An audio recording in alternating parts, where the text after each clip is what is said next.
हुकमचंद जैन उस जमाने में जैसा था, उनकी अपनी वो भी लगती थी, जैसे छोटी कोर्ट होती है वो भी लगती थी, क्योंकि बहुत आदमी अधीनस्थ थे, बहुत लोग काम करते थे, बहुत पैसे वाले लोग थे। तो उस समय कुछ क्रांतियों की जब बात चल रही थी, इन्होंने भी अपने जमींदारों को संगठित किया, हुकमचंद जैन ने, और कहा भाई ये जो जुल्म हो रहे हैं अंग्रेजों के जगह जगह पर, इनका मुंह तोड़ उत्तर देना चाहिए। उसके लिए जो उनके जितने भी कर्मचारी थे, उसकी उन्होंने एक छोटी सी फौज बना ली, और लाला खुद भी निपुण और कुशल थे। उनका एक दोस्त था मिर्जा मुनीर बेग, वो मुसलमान था, उनका दोस्त था। उसने कहा कि बिल्कुल ठीक है, वो भी उनके साथ था कि बिल्कुल ठीक है, इस तरह से आतंक चल रहा, अंग्रेजों का ऐसे चल रहा है, तो इसका मुकाबला करना चाहिए। बंधुओं, उनका मुकाबला अंग्रेज सेना से हुआ था। अब उनकी तो छोटी सी सेना थी, अंग्रेजों के पास तो बड़े शस्त्र थे। उस युद्ध में कहूँ, उस मुकाबले में कहूँ, हुकमचंद जैन पराजित हुए, उनको गिरफ्तार कर लिया गया। मिर्जा मुनीर बेग को भी गिरफ्तार कर लिया गया, एक झूठा सा मुकदमा बनाकर चलाकर, और उनके लिए मृत्यु दंड दिया गया। उनको मृत्यु दंड की सजा सुना दी गई। और देखो क्या नीतियां थी, लोगों को आतंकित करने के लिए हुक्म यह दिया गया, हुकमचंद जैन चूंकि हिंदू है इसलिए इसको दफन किया जाए, और मिर्जा मुनीर बेग वो मुसलमान है उसको जलाया जाए, विपरीत काम किया जाए, और इन दोनों को इनके घरों के सामने फांसी दी जाए। फांसी में आप कभी गए हो, काम पड़ा हो, सेठ हुकमचंद पार्क है, और वो जैन स्थान के पास ही पड़ता है, सामने ही हुकमचंद पार्क, उसमें उनका स्टैचू लगा हुआ हुकमचंद जैन का, वहां पर उनको फांसी दी गई थी, दोनों को फांसी दी गई थी। शहर में कर्फ्यू लगा हुआ था, बुरी तरह से लोग आतंकित थे, अपने दरवाजे बंद करे, सब लोग अंदर छिपे हुए थे, क्या करें, कहां जाएं, बाहर भागे, गोली मार देंगे, सब लोग अंदर थे। हुकमचंद का एक बेटा था जिसकी उम्र 13-14 वर्ष की थी, उसका नाम फकीर चंद था। अब उनके घर में तो बड़ा भारी इस बात को लेकर के दुख तो था ही था, बड़ा भय का वातावरण था। उस लड़के से रहा नहीं गया, वो घर की छत के ऊपर जाके देखने लगा मेरे पिताजी के साथ क्या हो रहा है। फांसी जैसे बनाते वो बना दी गई थी, 2 आदमियों को फांसी देने के लिए। अंग्रेज अधिकारी ने देख लिया, एक लड़का जो है ऊपर से झांक करके देख रहा है, उसका दरवाजा तोड़ करके उनके घर का वो लड़के को घसीट करके वहां लाए, उसको भी फांसी दी। 3 व्यक्तियों को फांसी दी गई, और जैसा मैंने बताया आपको वही व्यवहार किया, उनको दफन किया, और जो मुसलमान था मुनीर बेग उसको जो है जला करके उस तरह उसका अंतिम संस्कार किया गया। ये कार्य हुआ। बंधुओं, हुकमचंद की जो जीवनी की बात है, जो भारत का स्वतंत्रता संग्राम है, उसमें बड़े गौरव के साथ लिखी हुई है, अंग्रेजी में भी हिंदी में भी सभी संस्करणों में उपलब्ध है, और कक्षाओं में भी ये बात कहीं कहीं पढ़ाई जाती है, कुछ पुस्तकों के अंदर। बंधुओं, इस तरह लोगों ने अपनी जान दे करके उन लोगों का सामना किया था, और स्वतंत्रता में अपने प्राणों की आहुति दी थी। ये स्वतंत्रता यूं ही प्राप्त नहीं होगी, जिसकी आज लोग कुछ कदर नहीं करते। हो सकता है मेरी बात से सहमत हो ना हो, जिसकी कदर नहीं करते, बल्कि स्वतंत्रता के नाम पर अनुशासनहीनता के साथ देखते हैं। ये स्वतंत्रता थोड़े नहीं, हजारों हजारों लोगों ने अपने बलि देकर, प्राणों के बलि देकर के तब ये प्राप्त हुई थी, ऐसे प्राप्त नहीं हुई। स्वतंत्रता की क्या स्थिति है बंधुओं। एक बस चली जा रही थी, बस थी जा रही थी, यात्री बैठे हुए थे। एक सीट पर दो आदमी बैठे थे, एक किनारे की तरफ था, दूसरा खिड़की की तरफ था। जो किनारे की तरफ बैठा हुआ आदमी था, मैं स्वतंत्रता की बात बता रहा हूं कि स्वतंत्रता आज उसका अर्थ क्या समझते हैं लोग। उस आदमी ने थोड़ी सी जो सीट थी उसकी वो सिलाई उखाड़ी, उखाड़ करके नीचे जो फोम था वैसे करके रेक्सिन और एक बड़ा सा टुकड़ा उसने तोड़कर निकाल लिया। अब किसी को कोई कैसे टोके बताओ, टोकने का मतलब झगड़ा। इतना सारा टुकड़ा फोम का उसने निकाल लिया। साथ बैठे आदमी ने हिम्मत करी, बोले भाई साहब ये देश की संपत्ति आपकी तो संपत्ति है, आप ऐसा क्यों कर रहे हो। उसने हिम्मत करी, उसने कहा आप ऐसा क्यों कर रहे हैं। वो बोला देश की संपत्ति, ये देश हमारा ही तो है, हम इसके मालिक हैं। मैंने अपना हिस्सा ले लिया, आप भी अपना हिस्सा ले लो। भाइयों समझ आई बात। क्या बोला वो, मैंने तो अपना हिस्सा ले लिया, आप भी अपना हिस्सा ले लो।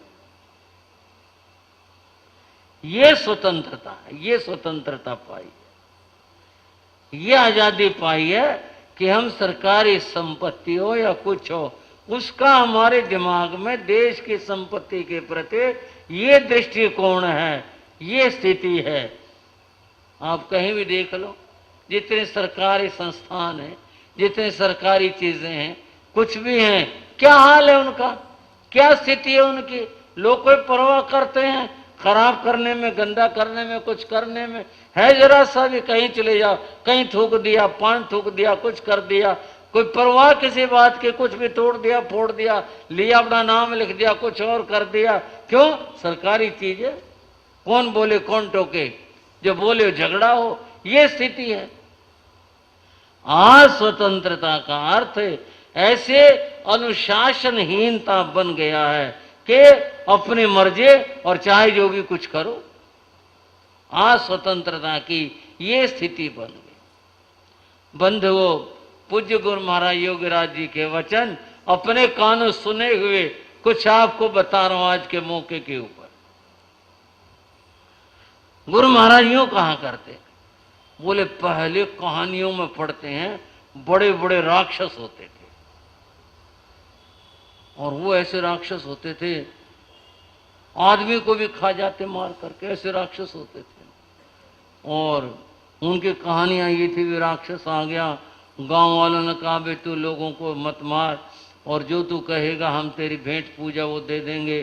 तो वो कहता भाई ठीक है, इतने घड़े शराब मेरे को हर रोज दो, और इतने सारे गुलगुले बना के दो, इतनी रोटियां दो, इतना कुछ दो। और गांव वाले गाड़ी में भर करके जंगल में वो सामग्री छोड़ के आते थे, और वो राक्षस सारी खा जाता, इसलिए वो राक्षस था, सारी सामग्री खा जाता है। लोग इसलिए राक्षस कहते हैं, राक्षस थे तो इतना सारा खा जाए, गाड़ी भर सामान खा जाता वो। गुरु महाराज यूं कहा करते, बोले वो राक्षस थे, वो खाने का सामान खाते थे, जो भी कुछ था वो खाने का होता था वो खाते थे।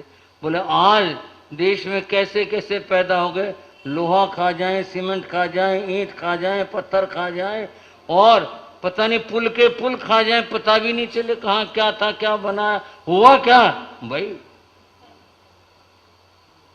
हाँ जी भाई, छोड़ते हैं कोई चीज खाई बिना। बोले ये राक्षसों के राक्षस पैदा हो गए, बताओ। जो कुछ मिले वही खा जाए, सरकार का खा जाए और किसी का खा जाए, कोई ठेके का काम हो, कुछ हो, जो देखो उसी को खा जाए। आज ऐसे ऐसे लोग पैदा हो गए, आज ऐसी स्थिति बन गई देश की, और आज ये लोग इस प्रकार के व्यवहार कर रहे हैं। बंधुओं, देश की आजादी बड़ी मुश्किल से प्राप्त हुई थी। ये तो वो चीज है जिसको हमारे बड़ों ने, हमारे लोगों ने अपने प्राण देकर प्राप्त किया था, और इसका इतना दुरुपयोग आज के लोग कर रहे हैं। अब क्या कहें उसके लिए। अमेरिका के एक राष्ट्रपति हुए जिनका नाम था सर जॉन कैनेडी। कैनेडी ने एक बार एक बात अपने भाषण में कही थी। वो वाक्य पूरी दुनिया में प्रसिद्ध है, कैनेडी का वाक्य। उसने कहा था, ये मत पूछिए आपका देश आपके लिए क्या करता है। कैनेडी के वचन है, ये मत पूछिए आपका देश आपके लिए क्या करता है, आप ये पूछिए आप अपने देश के लिए क्या करते हो। समझ आई भाई? लोग सरकार कुछ नहीं कर रही, देश में ये हो रहा है, देश में ये नहीं हो रहा, देश कुछ नहीं कर रहा। कोई ये भी कहता आप क्या कर रहे हो देश के लिए? कोई करते हो काम? कोई देशभक्ति का काम करते हो? कोई देश सेवा का काम करते हो? कोई जरा सा काम? सरकार के सारे काम, सरकार सफाई नहीं हो रही, ये नहीं हो रहा, वो नहीं हो रहा। और कूड़ा कौन फैलाता है?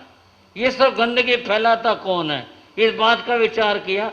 और तो दूसरों का काम और देश का काम करना तो बहुत बड़ी बात है। आदमी अपने घर के सामने की इतना थोड़ा सा टुकड़ा, जितना उसका प्लॉट है, इतना टुकड़ा साफ कर ले तो भी देश की सेवा हो जाए। कड़वी सी बात लगी है, कैसी बात लगी भाई? किसी में हिम्मत है कोई भाई बहन अपने घर के आगे की सफाई कर ले? अगर सब लोग अपने घर के आगे की सफाई कर लें, सारा शहर ना साफ हो जाए, और शहर क्या देश के काया पलट ना हो जाए। अपने घर के जितना घर का कूड़ा उठा कर फेंक देंगे, इतना भी नहीं कर सकते। और वे बात करें कितनी बड़ी बड़ी बातें, जैसे सरकार चलानी इन्हीं को आती है, जैसे कि बंधुओ सारा देश चलाना इन्हीं को आता है। बात इतनी बड़ी करेंगे, और स्थिति यह है अपने घर के आगे का जो तुम्हारे सड़क का टुकड़ा है वो नहीं साफ कर सकते। अगर इतना वे करने लग जाएं, देश के लिए इतना काम करने लग जाएं, कितना अच्छा हो जाए। भाइयों, धन्य हो उन लोगों को जिन्होंने देश के लिए कुर्बानियां दी।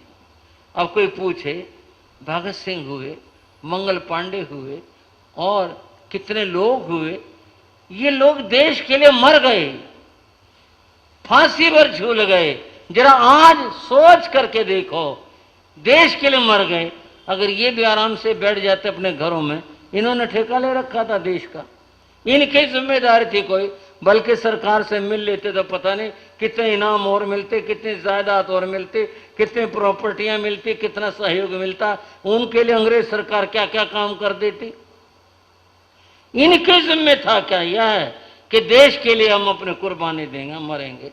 और वो लोग मर गए किसके लिए? देश के लिए।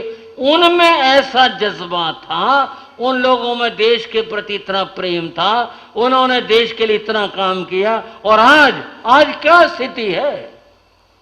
आज आदमी कितना बेईमान बना हुआ है, आज आदमी देश के प्रति कितना द्रोही बना हुआ है। आज क्या स्थिति बन गई देश की।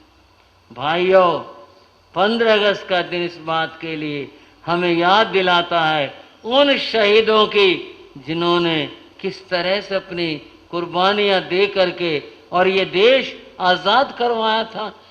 कितनी मुसीबतें उन्होंने सही थी। वीर सावरकर की कभी जीवनी पढ़ी आपने किसी ने? उनका सजा हुई काला पानी की।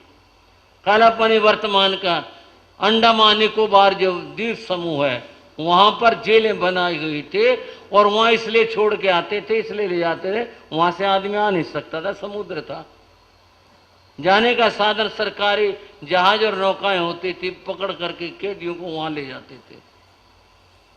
और उन जेलों की क्या स्थिति थी, मैंने सावरकर को पढ़ा।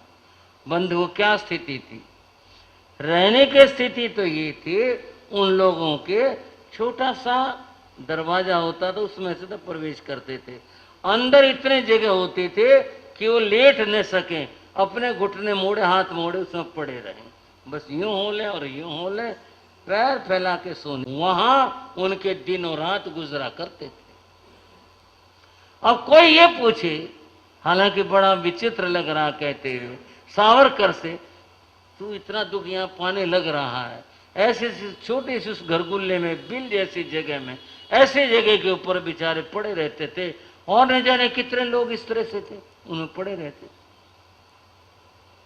और खाने के लिए जब समय होता बस ऐसा देते थे, बहुत ही जो बड़ा मुश्किल होता था खाना, क्या करे, खाना पड़ता था, वो खाते थे। और फिर होती थे 2 समय उनकी परेड। परेड के समय में चौकीदार आता था, सैनिक ताला खोलता था, उनको निकालता था, निकाल करके उनके हाथ बांधता था, हाथ बांध करके खूंटे होते थे ऊंचे ऊंचे, उन खूंटे के ऊपर उनके हाथ ऐसे जोड़ करके बांध दिए जाते, और फिर उनके कपड़े उतार दिए जाते थे।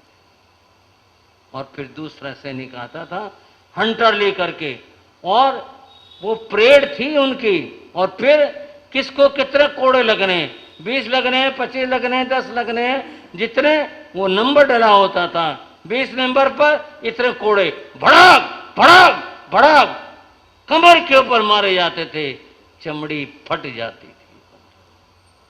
वहां कोई मल्लम पट्टी का साधन नहीं था, कोई सहलाने का साधन नहीं था। परेड पूरी हो गई, बंधन खोले, और फिर चलो उसी में, उसी उस बिल के अंदर उसमें पड़े रहो। 2 टाइम परेड होती थी। बंधुओं, कितना कितना कुछ सहा उन लोगों ने, और एक नहीं कितने कितने लोगों ने क्या क्या सहन किया, और तब जाकर के कितनी मुश्किलों से बंधुओं ये आज़ादी प्राप्त हुई थी। और इस आज़ादी का आज के भारतीय क्या उपयोग कर रहे हैं, ये बात सबके सामने है, आप सब देख रहे हैं। कौन देश के लिए काम करता है? मैं कैनेडी के वचन कई बार सोचता हूं। कैनेडी ने कहा था कि आप ये उम्मीद करते देश आपके लिए क्या कर रहा, आप इस देश के नागरिक हो, आप इस देश की सारी चीजें प्रयोग करते हो, आप देश के लिए क्या काम करते हो? कोई आदमी बता सकता है इस बात को? हाँ जी, हम काम करते हैं देश के लिए। क्या काम करते हो?